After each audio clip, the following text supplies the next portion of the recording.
I don't really know how to explain this problem, but so leave my terminal. We'll set this off. We'll cycle this again.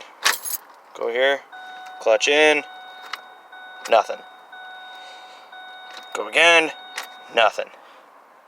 Clutch is fully depressed. I don't know what's wrong. Just didn't start one. Just didn't want to crank over again. Anybody have any information on this? That'd be great. Battery terminals are super fucking clean, so new starter as well, so don't know what else could be.